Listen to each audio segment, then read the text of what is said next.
Hello everyone, welcome back to Tech World with Sahana.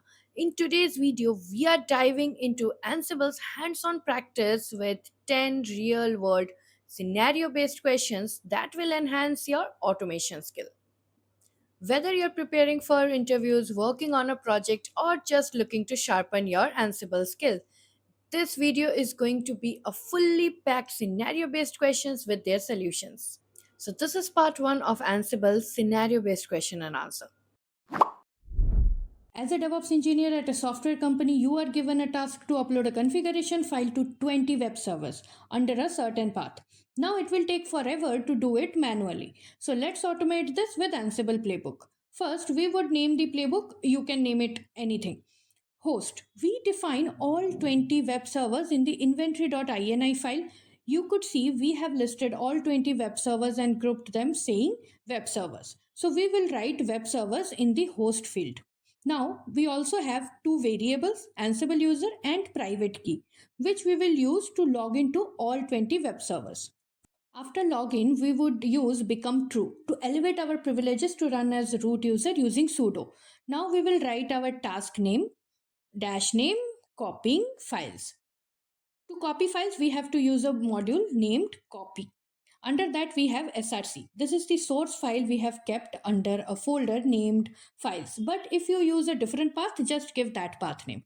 Dest is the destination path in all 20 web servers. Now let's you give the proper permission to this file.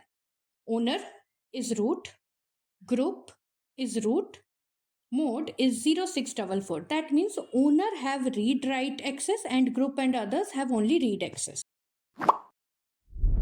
As a DevOps engineer, you are asked by a developer to push a configuration file to all the application servers. But there's one key instruction. Make sure the existing configuration file on those servers is backed up before you override it. Let's see how we can solve this under 1 minute.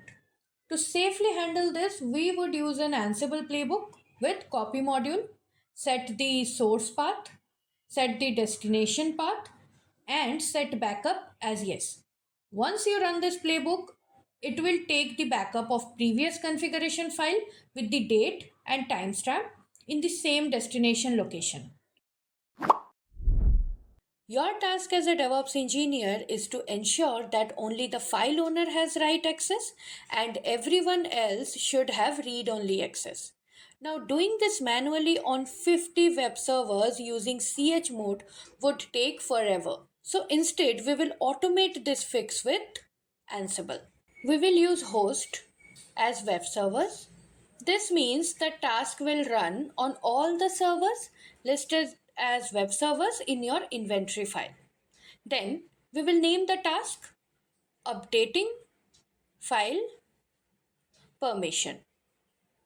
After that, we will use the Ansible file module, ansible.builtin.file.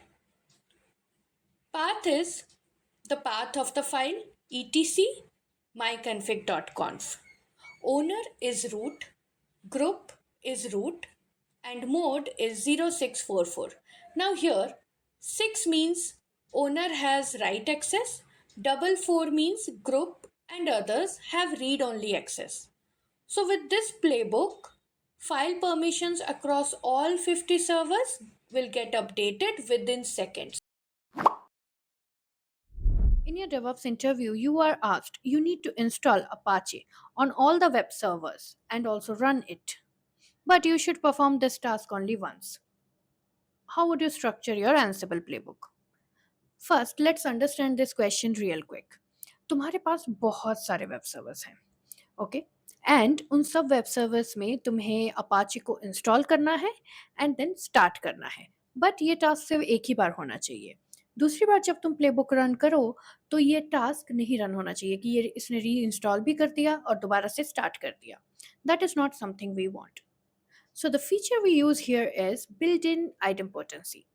Step number 1. Create an inventory file host ini with your web servers. Step number 2.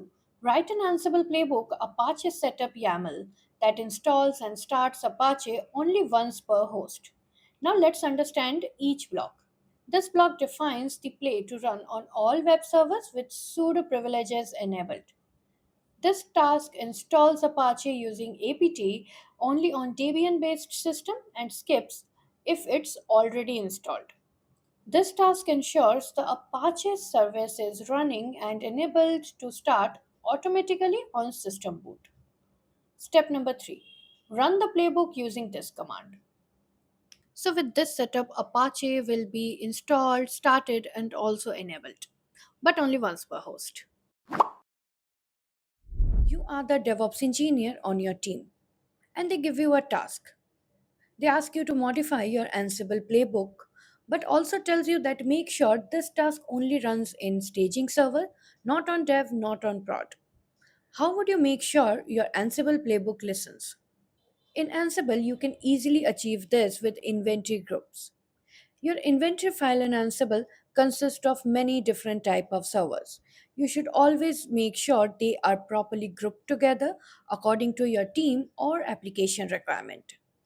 Here we have made a separate group of staging servers. So you just need to point your playbook to the staging group. This line, host staging, make sure the playbook runs only on servers in the staging group and skips everything else. Then you just add the task you want to run in your staging server. Here's an Ansible challenge for you. You want to skip a heavy time consuming task unless you explicitly say heavy setup. How would you structure your Ansible playbook file? हमारे Ansible playbook में बहुत सारे task होते हैं. उनमें से मेरे पास एक टास्क ऐसा है जो बहुत टाइम लेता है रन होने को एंड वो मुझे हर टाइम चाहिए भी नहीं कि रन हो. वो टास्क मैं चाहती हूँ तभी रन हो जब मैं ये वर्ड कमांड से पास करूँ heavy setup. The best way to achieve this is tags. My playbook has two tasks. One is without a tag and one has a tag heavy setup. When I run my playbook with this command, Ansible playbook deploy.yaml, it runs only the first task. But when I run Ansible playbook deploy.yaml double dash tags heavy setup, only the task with the tag heavy setup will run. You have multiple tasks in your Ansible playbooks, like installing packages and copying configuration files. How would you make sure your playbook is clean and readable? So, definitely do not dump them in one single playbook because that will be very messy. So, what we will do is we'll split these tasks into separate files. Like one file is for installing packages, and the second file is for copying configuration files. And then we will call them in the main playbook YAML. So the feature we use here is tasks. First, create a folder called task in your project directory. Inside that folder, create two files, install YAML, copy YAML. Install YAML is for installing packages and copy YAML is for copying files. Now in install YAML, add your install tasks. I have added two install tasks here, one to install Apache and the other to install curl. In copy YAML, put the copy task. I have added one task here to copy the Apache config file to its destination and create a backup if it already exists. Now in your main playbook, include both these task files using include task to keep things clean and organized. You have multiple tasks in your Ansible playbook like installing packages and copying configuration files. You also want to restart your service after every task is performed. How would you handle this reusable task smartly? So, we definitely do not repeat the restart task again and again after every step is performed, like installing packages and copying configuration files, because that will be very messy.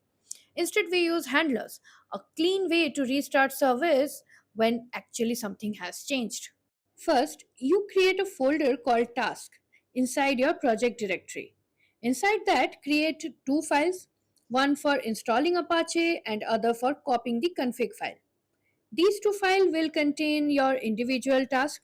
Each of these tasks will have a notify line, meaning if this task makes a change, go and notify the handler. Then you create a folder called handler. Inside that, create a file, call it restart.yaml. This file will have your restart logic like restarting Apache. Now, in your main playbook, you can include both the task file like usual, and Ansible will smartly handle the rest. You have one task to provision the server and second task to deploy your code, but only if the provisioning succeeded. How would you structure your Ansible playbook? So you definitely do not write two separate playbooks and run them manually because that is not efficient. Instead, you write multi-play playbook where the second one runs if the first one succeeded. First, in your main playbook file, write the first play for provisioning. This can include tasks like creating users, installing base packages, or setting up environment. I have added a couple of simple provisioning tasks like installing Git and creating a deploy user. Then, add the second play below it for code deployment. This play will only execute if the first play is successful. Ansible stops execution on failure by default. So now you have two clean plays in one file. Play 1 is for provisioning server and play 2 is for deploy application code. If provisioning fails, deployment won't happen, keeping things safe and controlled. You are running a long playbook which includes multiple tasks like installing packages, copying configuration file, restarting services, and so much more. Now imagine it fails in the middle while you are executing it, maybe due to reboot or network issue. Now we do not start the task again from the start because that will be so time consuming. Instead, we use start at task. First, make sure each task has a proper unique name. Now, I have organized my tasks well. Like setup YAML is for system setup, install YAML is for installing required packages, and deploy YAML for deploying our application. Now, all these tasks are included in my playbook file using include task. Now, suppose my playbook stops at deploy app. I'm going to run with start at task deploy app. This will skip the steps for setup YAML and install YAML because that was already completed successfully.